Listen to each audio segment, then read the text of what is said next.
Mga kaibigan kong nagustuhan mo ang kwento ni na Marco at Lea, baka pwede namang bigyan mo ako ngayon ng like at mag-comment ka na rin sa video na ito.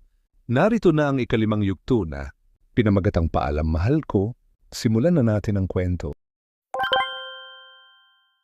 Dumating ang araw ng pag-alis maaga pa lang, gising na ang buong baryo, ilan sa mga kapitbahay ay nakikiusyoso. Ang iba'y nakikiramay sa lungkot na iniwan ng balitang aalis na si Lia patungong Singapore. Nakahilera sa may harap ng bahay. Ang malita ni Lia mahigpit ang yakap ng kanyang ina habang pinipigilan ng luha. Si Mang Ben ay tahimik lang na nakaupo sa may silyang kahoy, hawak-hawak ang maliit na rosaryo. Anak, mag-iingat ka doon anak, sabi ni Aling Marta. Sulat ka palagi at kung mapagod ka, huwag mong kalimutan kung saan ka galing. Tumanggo si Lia, pilit ang mangiti. Ngunit sa loob niya halos mabiyak ang puso. Hindi dahil sa takot kundi sa sakit ng paghihiwalay. Wala pa si Marco nagsimula ng dumilim ang loob niya. Siguro ayaw niya na akong makita habang papaalis na sana sila sa gate.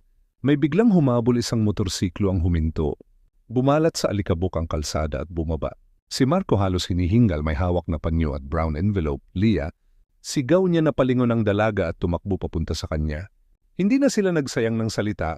Nagyakapan silang mahigpit, parang wala ng bukas. Hindi ako pumunta kanina. Kasi alam kong masasaktan lang tayong dalawa, gulong ni Marco. Pero naisip ko mas masasaktan ako kung hindi kita masusulyapan bago ka lumipad. Inabot niya ang brown envelope. May mga litrato yan natin at sulat para sa mga araw na hindi mo ako kasama.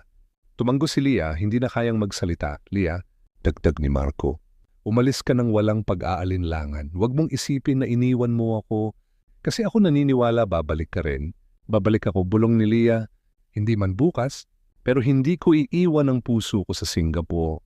Dito lang yun sa'yo sa paliparan habang lumilipad na ang eroplano. Nakatingin si Marcos sa langit mula sa kanilang ilog. Nasa dibdib niya ang pendant ni Lia nakasabit sa kwintas. At sa kanyang bulsa ang singsing na ibinigay niya, hinihintay pa rin ang araw na maisusuot iyon sa harap ng altar. At dito na nagtatapos ang ikalamang yugto. Kaibigan, kung nagustuhan mo ang video na ito, ay pwede mo namang pakishare sa iyong mga friends at bigyan mo na rin kami ng like at pakipindot ng bell button na maging updated ka sa mga video na tulad nito. Maraming salamat sa iyong panonood. Salamat.